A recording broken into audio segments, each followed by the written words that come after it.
大家好，我是邱平，我还在浙江杭州。今年呢，我在山西看到了很多晋上大院，大部分呢是修建的富丽堂皇，建造的规模宏大。今天在杭州也是看一座豪宅，它是清朝中后期著名商人，也可以说是当时的首富胡雪岩的旧居。胡雪岩相信大家也非常熟悉了，他当时可以说是富可敌国。它的豪宅呢，可以说规模上没有山西晋上那么大，但是里面的建筑格局、装修可以说是有过之而不及呀。这座豪宅豪华到什么程度呢？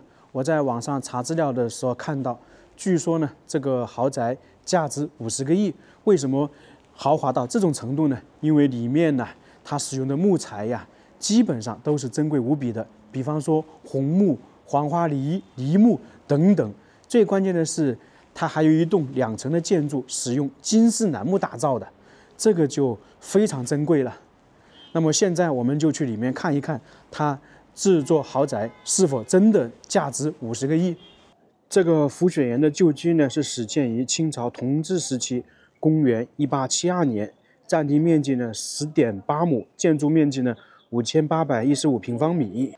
在胡雪岩故居前面呢，街道是叫做元宝街。为什么会有这个名字呢？明显看得出来，这条街中间高，两边低，这个就明显的是一个元宝的形状，元宝的类型。院墙里面就是胡雪岩的故居。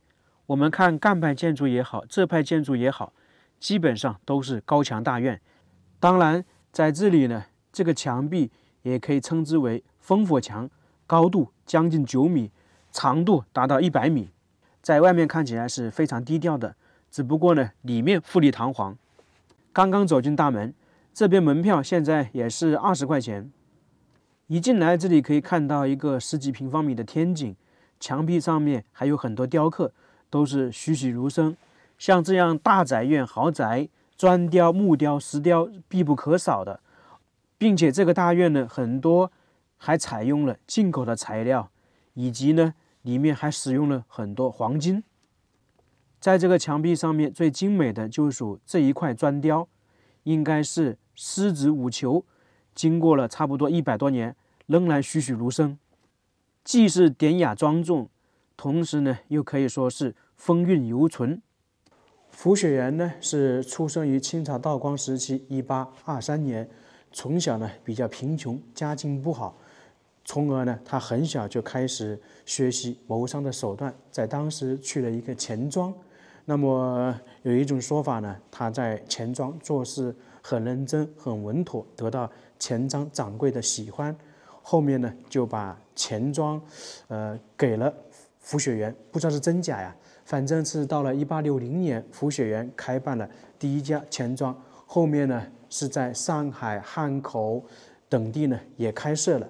他最早肯定是在杭州嘛。到了1866年，胡雪岩呢，因那个情感有为，被左宗棠举荐打理福建船政局事宜。从1867年到1881年，胡雪岩呢帮助左宗棠接管筹饷6次，总共是1770万两。这旁边有介绍啊。1872年开始，胡雪岩呢开始在元宝街这里建造府邸。1873年，左宗棠呢上书，就相当于是为胡雪岩请功嘛，使得胡雪岩的母亲呢得到了那个正一品的封典，我们常说的诰命夫人。在当时，左宗棠收复新疆，胡雪岩呢为左宗棠筹集那个粮饷，可以说左宗棠能够收复新疆的话，胡雪岩也是立了功劳的，相当于解决了左宗棠的后顾之忧。1878年，左宗棠与陕西巡抚呢奏请朝廷为胡雪岩赏加黄马褂。这个时候呢，胡雪岩的事业得到顶峰，是当时有名的红顶商人，全国首富。在那个时期，同治皇帝还亲自写了几个字给胡雪岩家里。当时呢，他已经算是官居良品，赏穿黄马褂。但是盛极必衰，到了1883年。胡雪岩的产业受到各个地方的敲诈勒索和其他原因导致资金周转失灵，受到外商排挤，最终呢被迫贱卖，资产去办。到了1885年，胡雪岩呢在穷困潦倒中郁郁而终去世。这座胡雪岩故居在当时堪称清末中国巨商第一豪宅。按照一些资料记载，他建做了这座大院的时候，花费白银达到50万两。我猜想啊，可能当时还远远不止。一走进里面呢，感觉就是富丽堂皇，真的是非常精美。这些玻璃不知道是以前的还是现在的，反正颜色都不一样，这个是比较少见的。这一块呢，就是比较大的照壁，以前呢肯定也是有雕刻的，后面没有了。一进来呢，可以看到这边是一个我们说的大厅一样，其实在这里呢叫做教厅。我们平时看的一些大院的话，教厅呢都比较小，特别是徽派建筑或者是山西的那个教厅啊，都不是太大。而这里大家看到没有，超级大呀，应该算是面阔5间，进深2间，非常大了。这个门现在是看到打开的，那么当时呢，胡雪岩坐轿子，包括客人来到教厅，都是通过这里进出的。这边是教厅的东厢房，是轿夫及下人临时休息的地方。一般我们都在说嘛，轿夫是不能进入大院里面的，他的范围到教厅就截止了。那么当时轿夫呢，就是在这里。如果说那个胡雪岩要出去的话，他们就在这里等待。胡雪岩回家了之后，他们就在这里休息，因为在以前嘛是有等级观念的。在教厅这里还放了2顶8抬大轿。在封建社会，什么样的人乘什么样的轿子都是有明文规定的。由于当时胡雪岩是2品官职的身份，从而胡雪岩能够享受8抬大轿的待遇。在当时来胡家的客人，基本上轿子都要停靠在此。这个教厅里面的这材质啊，柱子包括上面的横梁，全是用珍贵的冯杏木的。这个冯杏木10年才长1厘米，大家想想有多珍贵。这个教厅非常宽广吧，也很气派，面积大概是218平米。这一个教厅呢，比我们现在绝大多数人住的房屋啊还宽广。从它的教厅建设的这么大，可以想象得出来，胡家当时是非常热闹的，高朋满座，每天来往的客人是非常多，而且呢，基本上都是有身份的人过来。在这个教厅上面有很多牌匾，特别是最中间的这块非同一般，叫做免善成龙，是同治皇帝赐给胡雪岩的母亲。大家发现没有，中间的善字少了2点，据说是同治皇帝特意这样写的，表示善事是永远做不尽，勉励呢胡家多做善事。因为胡雪岩呢，他成功之后，并没有那个我们说的为富不仁，而是做了很多善事，为杭州百姓做了很多义举，开设钱塘江驿渡，博得了胡大善人的美名。同时呢，他多次向直隶、陕西、河南、山西等那个遭受灾害的地方捐款赈灾，热心于慈善事业，乐善好施。可以说，胡雪岩呢没有辜负这块牌匾。从教厅出来之后，继续往前走，就可以看到一座比较精美的砖雕门楼，这个也可以称得上是胡家的正式大门。在上面呢还有几个字“修德言贤”，这也是胡家的家训。胡雪岩呢对自己的子孙寄予厚望，希望自己的子孙们能够成为有贤德的人，并且把美德世代延续下去。可惜啊，这座府邸在胡雪岩去世之后，便被他的子孙以抵债的方式抵押出去了，后面呢又几经易主。我们经常说富不过3代，而胡家呢1代都没有富过。上面还有一些精美的石雕，含义呢都差不多，一些美好的寓意、美好的祝福等等。胡雪岩故居呢是坐北朝南，教厅这里跟砖雕门楼应该是中轴线上面。由于那个砖雕门楼大门呢现在关闭了，我们就从侧面进去看一下。我们经常说砖木结构、土木结构，而它这座大院呢，基本上木头、石头、砖全部采用了。进来呢，这边算是胡雪岩故居里面的一个正厅，大家可以看到是非常大吧。这些玻璃我了解了一下，应该是以前的，就以前它建造的时候就是这种蓝色玻璃。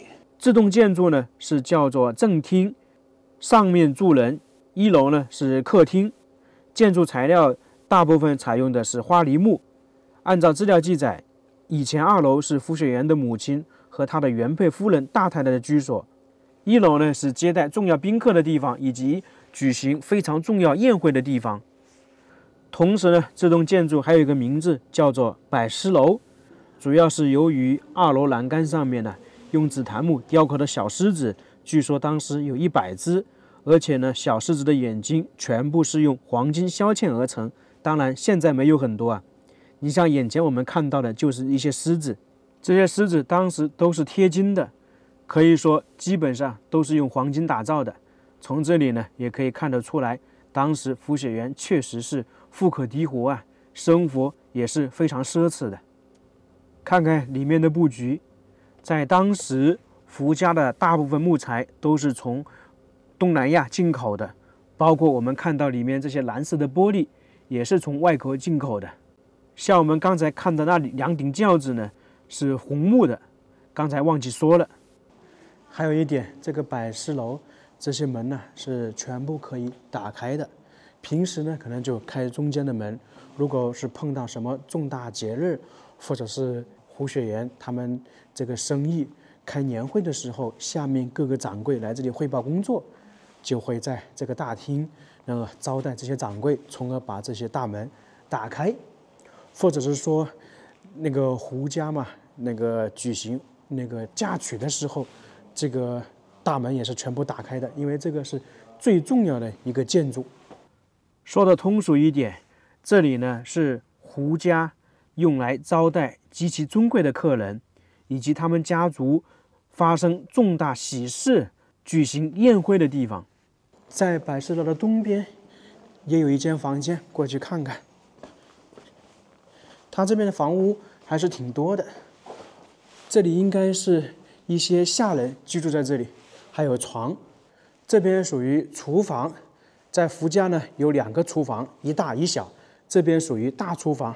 顾名思义呢，就是胡家大部分人的吃都是从这里做出来的。小厨房呢，肯定就是胡雪岩以及他的姨太太、母亲、小孩吃的，就是在那里做出来的。这个厨房呢是典型的江南风格，体现出安全、卫生、节能、便捷的特色。我们说土灶经常见，但是像这么大的土灶还是比较少的。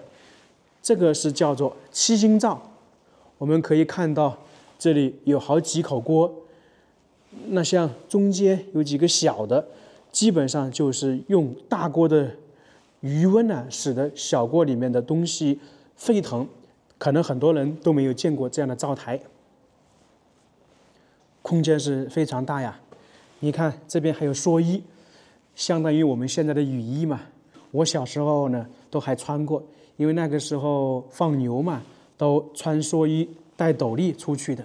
现在是很少见了，基本都是展示品。这些大家族啊，对这个饮食吃饭还是挺讲究的。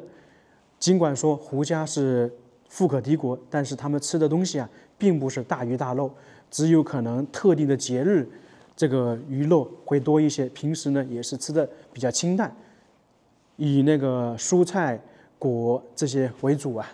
这可能跟我们现在说的养生也是一样的，因为在古代呀，他们其实已经知道养生了，不能是那个大鱼大肉。现在去东边看一下，它整体建筑呢是坐北朝南，中间是中轴线嘛。然后2边呢，大部分是家里的一些人员居住的。这里有一个指示牌，看到没有？楠木厅、和乐堂、晴雅堂，还有什么各种院。那这些什么院的话，应该就是胡雪岩的那些夫人居住的。这里有个楠木厅，应该就是用金丝楠木建造制作的。大家猜一猜，胡雪岩到底有多少个老婆？按照我们现在的说法，全部称之为老婆，总共是12个。前方是隆冬院，是胡雪岩其中1个老婆居住的。那么胡雪岩总共有12个老婆是不是每个老婆都有单独居住的院落呢？其实不是啊，有单独院落的老婆应该算是3个，第一个是原配夫人，另外2个在当时称之为姨太太。你像我们前方看到的，就是他那些姨太太居住的，是比较受宠的2个姨太太，有单独的院落，上面呢是住宅，下面呢是那个客厅。整个福家大院基本上有人居住的地方都是住在2楼，1楼呢是大厅。在他们家，只有受宠的才有住单间的权利，也就是单独的院落。这个院落呢，有天井，有小桥，还有长廊、假山等等。那这一块呢，是他这2个姨太太生活娱乐的地方。因为在当时成了福家的姨太太，基本上出门就比较少了，大部分呢是在这个大院里面活动。那么有些地方呢，他们也不去，从而呢，建造这家大院的时候就考虑到了这些。你像这些回廊呢，他们在这里游玩累了，可以坐在休息，考虑的还是比较周到啊。继续往前走，这边呢就到了一个非常重要的地方，我们说的楠木厅，用金丝楠木打造的。你来到这里，明显发现整个建筑呢，不管是从门、窗户、柱子，都明显不一样，金光闪闪的一样。那么整个这一个大厅呢，全部采用金丝楠木建造的。据说这里是福雪园最宠爱的一位姨太太居住的，2楼是居住的，1楼呢是大厅。这就是里面的布局。它这边的话，1楼大部分属于客厅或者是招待的地方。你看看上面的话是天圆地方，木头，里面呢属于那种石头，这个在这派的建筑呢是非常常见。这一块呢是叫做载福堂，里面的建筑啊全是用金丝楠木的，柱子肯定是了。那么这些我们说的隔板就不知道是不是了，反正我们就按照是吧。我们之前在湖北看到一个金丝楠木的房屋，跟这个大小其实差不多，也是3间，不过呢它是1层，那这里还是2层。当时湖北那个金丝楠木屋呢是价值8个亿，就有专家估算了。那么这里整个2层全部是金丝楠木，大家猜一猜是多少？我感觉有过之而不及啊。如果那边是8亿，这里是不是16个亿呢？或者10个亿呢？都有可能。这座大院还有一点比较有意思的就是，它全部有这种回廊连接着，不管哪个方向都有，算是把整个大院里面的房屋院落全部连接起来了。那么一般有这种回廊的话，就可以说晴天晒不到，雨天呢淋不到。福雪园的故居呢属于高墙大院，在这个顶部呢还看到很多雕刻，他们家里呢雕刻非常多。这一组雕刻啊，长度差不多100米，这个是比较少见的。在楠木厅旁边呢，有一栋建筑比较大，上下都是7间。我们刚才说了，福雪园有12个老婆，比较受宠的还有姨太太呢是单独居住的，而这里呢就是不受宠的那些姨太太居住的。上面呢是卧室，下面是客厅，刚好是对应的1个人1间房1间客厅，是不是很有意思啊？这个就相当于是我们说的集体宿舍。那同时呢，在这个房屋中间还有一个回廊，一个通道。福雪园的意思就是说，你们这些姨太太呢，就可以相互交流、相互走动，要不然就会显得很孤单。等一下呢，我们进去可以看得到，并且啊，在这栋楼的后面呢，还有胡家的金库、地窖，储存财宝的地方。谁也不会想到啊，胡家最重要的金库居然是姨太太居住的地方。我们来里面看一看，现在是这样的布局，以前呢估计就不是了。在这里就明显的看得出来，它每个房间是连接起来的，就是方便这些姨太太日常的交流，要不然就会很孤单嘛。它这栋建筑的材料啊也是极其讲究，全部采用高档材料，柱子呢是南洋杉，就是从东南亚那边进口的。那部分的那个隔窗呢采用紫檀，门窗呢采用花梨木。黄杨木等金属构件呢，采用黄铜，真的是极其奢华呀。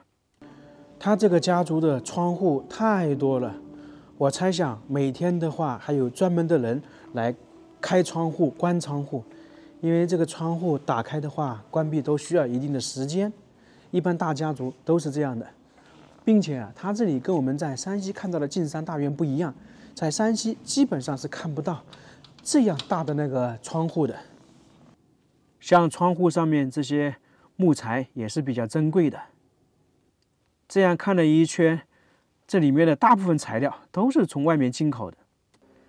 下面这7个房间呢，叫做大厅，也算是胡雪岩姨太太们休闲娱乐的场所、琴棋书画的场所。它这栋楼呢叫和乐堂，是胡雪岩希望他这些姨太太呢能够和睦、快乐。在旁边还有精美的雕刻，这个非常大呀，直径达到1米。雕刻的是鸾凤，意思呢是夫妻和美富贵。反正这些雕刻寓意都是好的。我们其实已经看了非常多的雕刻了，南方的也好，北方的也好，基本上呢都是大同小异。这边是姨太太居住的后面，胡家的金库就在这个地方，谁也想不到啊。这里面可惜是不能进去的，这空间比较小，就在这里。这个金库真的一般人是想不到的，也可以叫做地窖。距地面约2米，占地大概是7.6平方米，比较小的。当然了，这个可能是放胡家特别重要的财物的地方。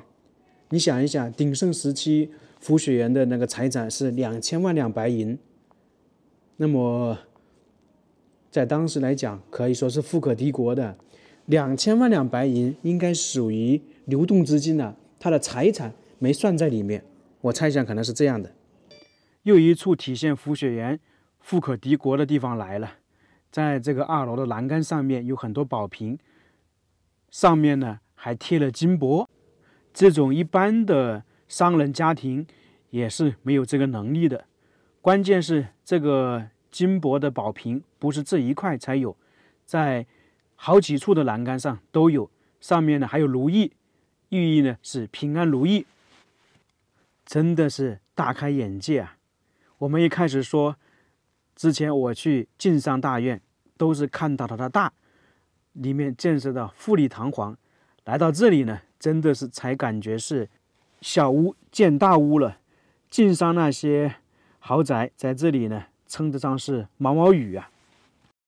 大家都知道，以前的姨太太她一定是有贴身丫鬟、贴身佣人的。不过在这里啊，他们是不住在一起，因为上面这些房间只能是姨太太居住，佣人呢是在她的其他地方。我们过去一点点就是了，有单独的一个院落，就是这一块。其实呢，跟这个姨太太那个老期间呢是连接起来的，上下都是3间房，是供那些姨太太佣人居住的。房间比较小啊，不大。你看，当时这里不知道居住了几个人。在这个胡家呢，有2处那个佣人居住的，一个是百事楼，百事楼是属于胡雪岩的大太太及她母亲居住的那个地方，肯定是有那个下人服侍的。那这里全是她姨太太也有。胡家建设的富丽堂房还有一个比较独特的，就是这种德律风。我们知道近代一个比较伟大的发明就是电报跟电话机，那这个呢相当于是清朝时期的那个电话机。你看看下面有铃铛，上面有一个这样的喇叭形状。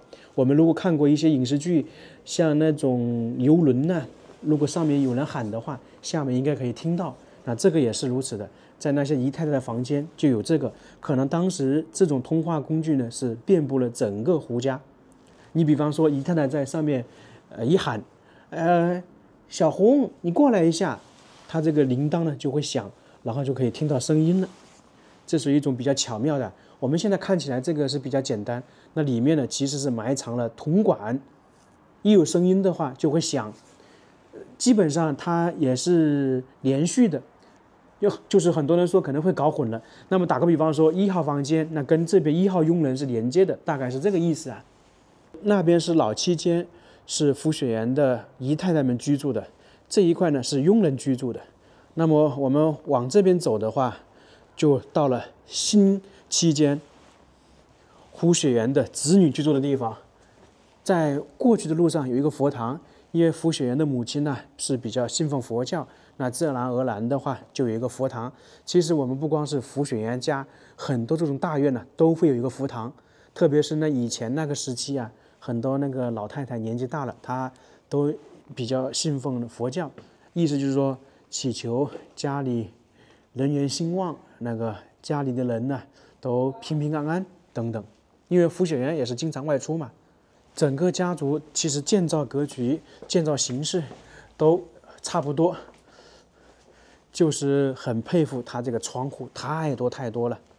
这个新期间和老期间的布局是一样的，都是上下2层，上面一个房间对应下面一个客厅，上面呢是他子女居住的地方。胡雪岩呢，尽管说姨太太很多，但是他的子女啊不是非常多啊。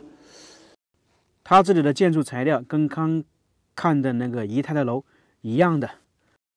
走了这么久，我们可以明显的发现，整个故居里面它的建筑材料大部分是比较珍贵的木材，花梨木、楠木、红杏木等等。从这里呢，可以想象得出来，胡雪岩当时建造这个大院是花费了非常多的，怪不得说这个大院呢价值50亿，我觉得还真的有可能啊。你像我们刚才说的那个金丝楠木大厅，在湖北那边刚才已经说了是价值8个亿，而那里呢是2层，那差不多是相当于2个湖北那个金丝楠木，那里呢就有10几个亿了。那加上这些其他的珍贵木材，我觉得50个亿还真的有可能啊。我们现在看到的这个胡雪岩旧居呢是经过修缮的。从99年一直修缮到2001年，当时总投资是6个亿，经过修缮完成，才能够让我们今天看到这座豪宅被称之为中国第1豪宅民宅。中轴线和东边主要是胡雪岩的母亲以及他的家眷居住的。那胡雪岩自己住在哪里呢？他是在西边，叫做资源，也算是后花园。资源，听说这边的风景非常漂亮，是典型的江南园林。过去看看，在这个园里面呢，是有一湖碧水与天相映，十分有趣。湖边呢还有小桥流水，有明廊暗弄。现在来里面仔细看一看，在这里呢，我们大概能够看到资源的全景。大家仔细看一看，在这里呢有湖、有山、有小桥、有房屋，基本上是可以看到倒影入池，影中有影，十分有趣啊。这里呢也是一个适合打卡拍照的地方，很多人呢来这里拍写真，特别是拍古装写真，因为这里属于典型的江南风格。大家都知道，江南风格的话特别适合打卡拍照，拍照的人呢是源源不断的，大家都排着队在这里拍呢。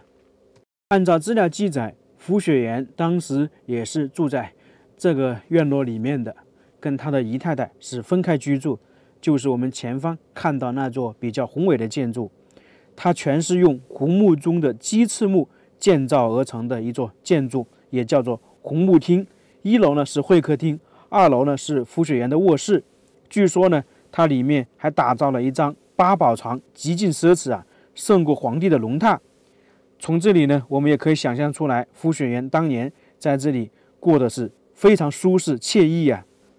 站在那个楼上，还可以看到整个院落的全景，可以看到江南园林的美景，有湖、有山、有水。